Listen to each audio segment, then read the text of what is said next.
So বর্তমানে বাংলাদেশের রাজনৈতিক প্রেক্ষাপটে সবচেয়ে নতুন একটি মাত্রা যোগ হয়েছে এবং সবচেয়ে আলোচিত বিষয় হচ্ছে যে বাংলাদেশের উপরে কি মার্কিন যুক্তরাষ্ট্র স্যাংশন দিচ্ছে।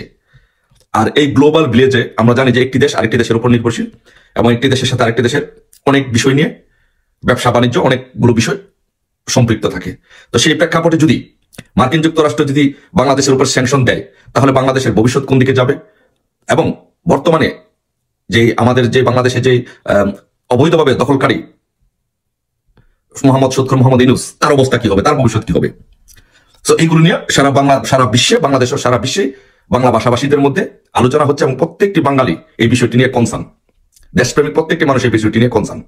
কারণ হচ্ছে যদি বাংলাদেশের উপর স্যাংশন দেওয়া হয় তাহলে বাংলাদেশের অর্থনৈতিক ভবিষ্যৎ কি হবে, আমাদের পরবর্তী প্রজন্মের ভবিষ্যৎ কি হবে, আমাদের পরিবারের ভবিষ্যৎ কি হবে, ব্যবসা বাণিজ্যের কি অবস্থা হবে। আর সর্বোপরি এই সৎকুর মহাজন ইউনূসের যে সর্বশেষ গন্তব্য ছিল মার্কিন যুক্তরাষ্ট্র, তার ভবিষ্যৎ কি হবে, সে কি মার্কিন যুক্তরাষ্ট্র পালাতে পারবে না পালাতে পারবে না, নাকি মানুষের গণতোলায় খেয়ে বাংলাদেশি মারা যাবে। এই বিষয়টি নিয়ে আলোচনা হচ্ছে।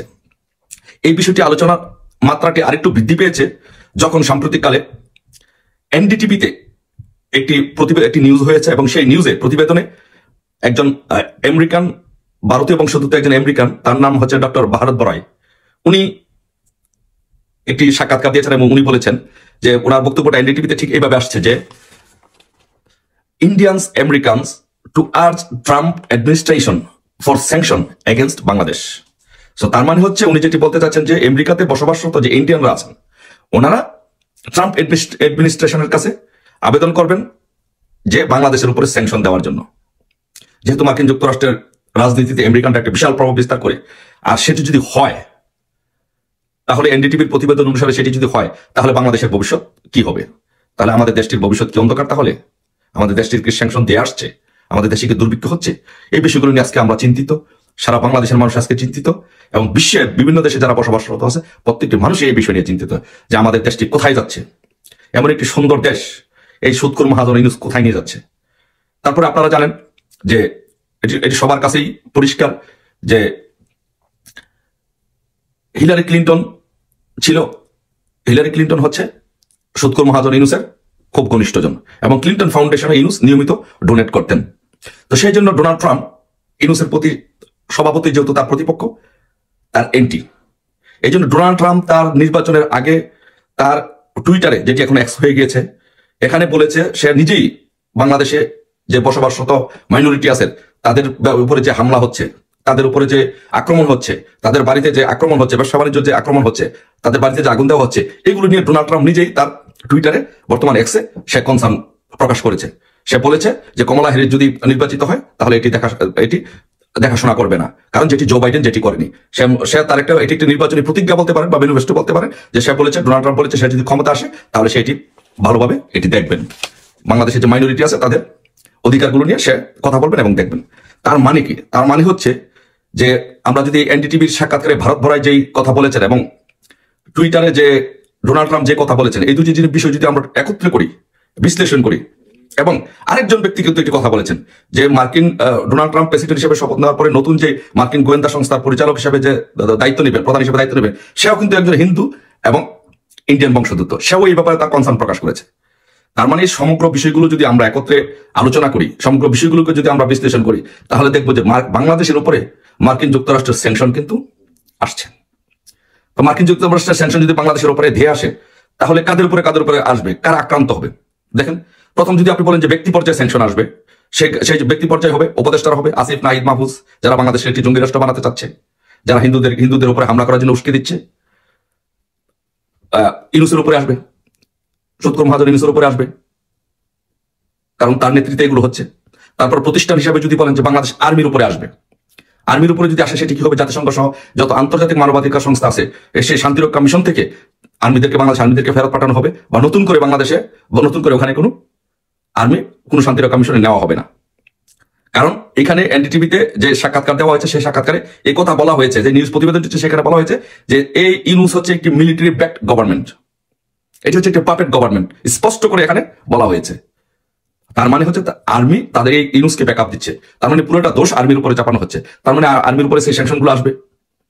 তারপর দেশ হিসাবে আমাদের মার্কিন যুক্তরাষ্ট্রের সাথে গার্মেন্টসের একটা বিশাল বাণিজ্য আছে, আমরা অনেক গার্মেন্টস পণ্য রপ্তানি করি, ওখান থেকে আয় করি, 80% রপ্তানি আসে গার্মেন্টস সেক্টর থেকে। আর সেটি যদি হয় তাহলে বাংলাদেশের গার্মেন্টস গুলো প্রায় বন্ধ হয়ে যাবে। তার মানে হচ্ছে যদি বাংলাদেশের উপরে স্যাংশন আসে তাহলে বাংলাদেশটা একেবারে পঙ্গু হয়ে যাবে। এই উপদেষ্টাদের জীবন বিপন্ন হবে, উপদেষ্টারা কোথাও পালাতে পারবে না, আর্মির উপরে স্যাংশন আসবে এবং দেশের অর্থনীতি একেবারে পুরাটাই ব্রোকেন হয়ে যাবে, যার ফলে বাংলাদেশের দুর্ভিক্ষ দেখা দিবে এবং গৃহযুদ্ধ দেখা দিবে। এবং আরেকটা বিষয় যে হচ্ছে যে এই ইন্ডিয়ানসরা যারা আছেন তারা কিন্তু স্যাংশন দেওয়ার জন্য এই মার্কিন যুক্তরাষ্ট্র অ্যাডমিনিস্ট্রেশনকে অনুরোধ করবে। তাহলে আমাদের স্যাংশন কি তাহলে দিয়ে আসছে? আমাদের বাংলাদেশের ভবিষ্যৎ কি তাহলে অন্ধকার হয়ে যাচ্ছে?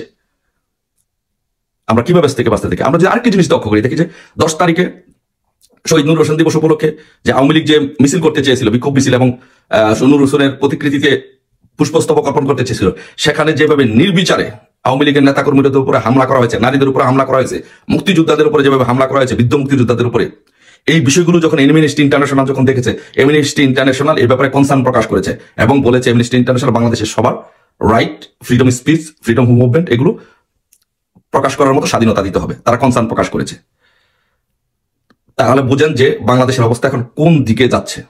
তারপর ভারত আরো একটি কথা বলেছেন, ভারত বড়াই, দেশ ভারত না, ভারত বড়াই আরো একটি কথা বলেছেন। দেখেন উনি কি বলেছেন এনডিটিভিতে, উনি বলেছেন, a lot of people are talking about external interference in the overthrow of democratically elected government in Bangladesh.